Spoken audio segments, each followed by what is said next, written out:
రాష్ట్రంలో అన్ని పార్టీలు ఏ పార్టీకి ఆ పార్టీ నెక్స్ట్ అధికారంలోకి వచ్చి మేమే అని చెప్పేస్తూ అన్ని పార్టీలు చెప్తున్నాయి. ఇటీవల కాలంలో పశ్చిమ బెంగాల్లో బీజేపీ పార్టీ బంపర్ మెజార్టీతో గెలిచిన తర్వాత నెక్స్ట్ టార్గెట్ మేము తెలంగాణ అని చెప్పేసి కూడా బీజేపీ అధిష్టానం ట్వీట్ చేసింది.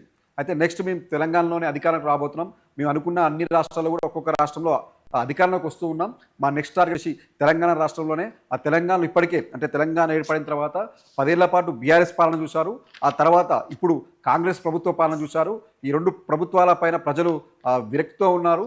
నెక్స్ట్ ప్రజలంతా బీజేపీ వైపే చూస్తున్నారు కాబట్టి నెక్స్ట్ టార్గెట్ మా తెలంగాణలోనే అధికారంలోకి వస్తామని చెప్పేసి బీజేపీ అధిష్టానం కొంతకాలంగా ప్రగల్భాలు పలుకుతూ తన ధీమా వ్యక్తం చేస్తూ వచ్చింది. అయితే ఈ నేపథ్యంలో అంటే తెలంగాణపై మేము ఫుల్ ఫోకస్ పెట్టామన్న ఆ బీజేపీ పెద్దల నేపథ్యంలో ఇప్పుడు ఒక కీలక పరిణామం చోటు చేసుకుంది. ఏంటంటే ఈరోజు బీజేపీ జాతీయ కార్యవర్గాన్ని బీజేపీ అధిష్టానం అధికారికంగా ప్రకటించింది. దాదాపు ప్రధాన కార్యదర్శులు, జాతీయ ప్రధాన కార్యదర్శులు 16 మందితో కూడిన జాతీయ ప్రధాన కార్యదర్శిని, 13 మందితో కూడిన జాతీయ ఉపాధ్యక్షుల పదవుల్ని బర్తరఫ్ చేస్తూ ఒక నోటిఫికేషన్ విడుదల చేసింది. అయితే ఈ చోట్లో అంటే జాతీయ కార్యవర్గంలో ఇంతమందికి అవకాశం ఉన్నప్పటికీ తెలంగాణ నుంచి మాత్రం ఒక్కరికి కూడా అవకాశం కల్పించలేదు బీజేపీ అధిష్టానం. ఎందుకంటే తెలంగాణ నుంచి గతంలో చూసుకుంటే ముగ్గురికి ఇక్కడ తెలంగాణ నుంచి ప్రాతినిధ్యం వహించారు. ఒకటి వచ్చేసేసి బండి సంజయ్ జాతీయ ప్రధాన కార్యదర్శిగా, ఉపాధ్యక్షురాలుగా డికే అరుణ, ఓబీసీ మోర్చా జాతీయ అధ్యక్షుడిగా కె లక్ష్మణ్. ఈ ముగ్గురు నాయకులు నిన్నటి వరకు కూడా వీళ్ళు జాతీయ పార్టీలో ఒక కీలక బాధ్యతలు ఉన్నారు. కానీ ఇప్పుడు ప్రకటించిన కొత్త కార్యవర్గంలో మాత్రం ఈ ముగ్గురికి కూడా అవకాశం దక్కలేదు, మరి ఒక్కరికి కూడా అవకాశం దక్కలేదు. అంటే తెలంగాణ నుంచి బీజేపీ జాతీయ కార్యవర్గంలో ఒక్కరికి కూడా అవకాశం కల్పించలేదు. అటు ఏపీ విషయానికి వెళ్ళినప్పుడు ఏపీలో ఇద్దరికి ప్రాధాన్యత ఇచ్చారు. అటు ఒకరు జాతీయ ఉపాధ్యక్షురాలుగా పురంధేశ్వరికి అవకాశం ఇస్తే, అటు మరో బీజేపీ నేత విష్ణువర్ధన్ రెడ్డికి ఆల్ సేల్స్ జాయింట్ కోఆర్డినేటర్గా అవకాశం కల్పించింది. అంటే ఈ తెలంగాణలో మాత్రం ఒక్కరికి కూడా అవకాశం కల్పించకపోవడం ఇప్పుడు కొంత రాజకీయ వర్గాల్లో ఒక కొత్త చర్చకు దారితీస్తుంది.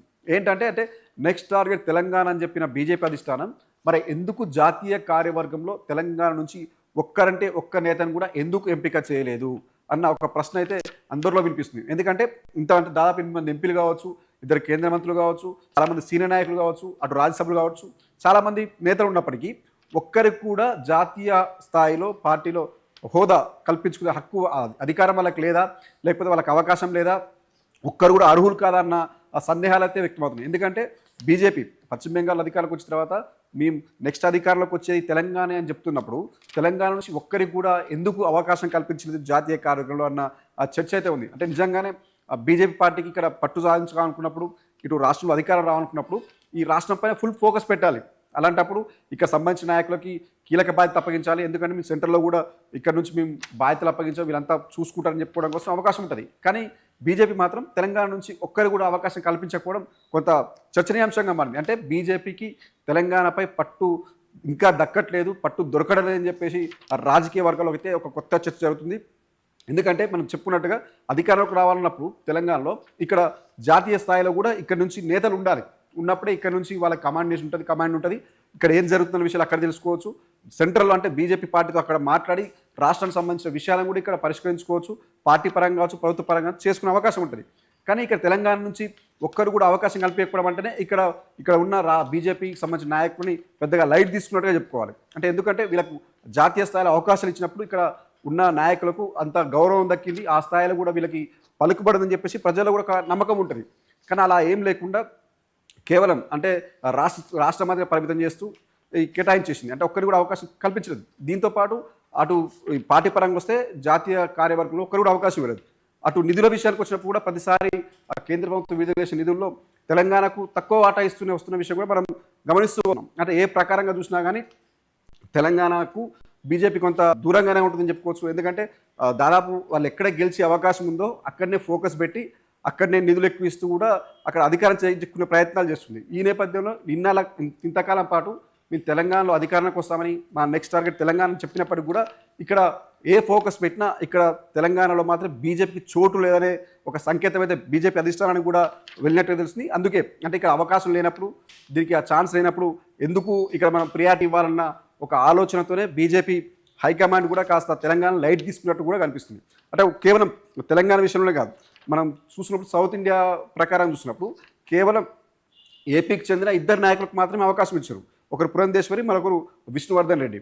అటు కర్ణాటక విషయానికి వచ్చినప్పుడు ఒకరికి మాత్రమే అవకాశం ఇచ్చారు. ఇక మిగతా స్టేట్ విషయానికి వచ్చినప్పుడు తెలంగాణ కావచ్చు, అటు తమిళనాడు కావచ్చు, కేరళ కావచ్చు, ఈ ఈ 3 రాష్ట్రాలకు సంబంధించి ఏ ఒక్కరికి కూడా వాళ్ళ అవకాశం కల్పించలేదు. కేవలం ఉత్తర భారతదేశం సంబంధించిన నాయకులకు మాత్రమే అధిక ప్రాధాన్యత ఇస్తూ అన్ని కీలక పదవులను కూడా ఆ ఉత్తర భారతదేశానికి సంబంధించిన నేతలకే అప్పగించింది. అంటే దక్షిణ భారతదేశంలో వాస్తవంగా బీజేపీ పార్టీకి ఎక్కడ కూడా పట్టు లేదు.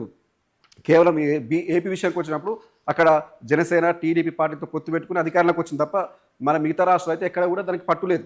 వాళ్ళు పోటీ చేసినప్పటికి కూడా ఘోరంగా ఓటమి పాలవుతున్న విషయంలో అందరికీ తెలిసిందే. ఈ నేపథ్యంలోనే సౌత్ ఇండియాకి సంబంధించి లైట్ తీసుకుని, ఎందుకంటే ఎన్నిసార్లు ప్రయత్నాలు చేసినా కానీ ఇప్పటివరకు విఫలమవుతూనే వచ్చింది. మనం రీసెంట్గా చూసుకున్న తమిళనాడు ఎలక్షన్లో కూడా అధికారం రాలేకపోయింది. దీంతో సౌత్ ఇండియాని బీజేపీ అది లైట్ తీసుకొని ఓన్లీ వాళ్ళకు ఎక్కడైతే బీజేపీ పార్టీ అధికారంలో ఉందో ఆ రాష్ట్రాల్లోనే ఫుల్ ఫోకస్ పెట్టి అక్కడ నిధులు ఇవ్వడం కావచ్చు, ఆ జాతీయ కార్యవర్గంలో కూడా అక్కడి రాష్ట్రాలకు సంబంధించిన నాయకులకి గౌరవం ఇస్తూ ప్రాధాన్యత ఇస్తూ చోటు కల్పించింది తప్ప ఎక్కడైతే బీజేపీ పార్టీ లేదో, ఎక్కడైతే బీజేపీ పార్టీ అధికారంలోకి రాదో అని భావిస్తూ ఆ రాష్ట్రాన్ని లైట్ తీసుకున్నట్టుగైతే మనకు స్పష్టంగా అవుపడుతుంది.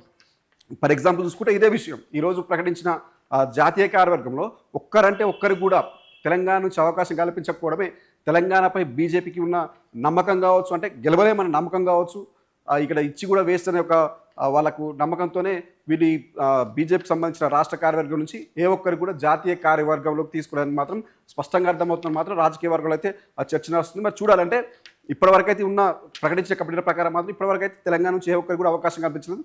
మన రానున్న రోజుల్లో ఏమన్నా కమిటీని పెంచినప్పుడు మరి వేరే ఇతర కమిటీలోనే అవకాశం కల్పిస్తారా, లేకపోతే నిజంగానే తెలంగాణ బీజేపీని లైట్ తీసుకుందన్న విషయం అయితే తెలియాల్సి ఉంది.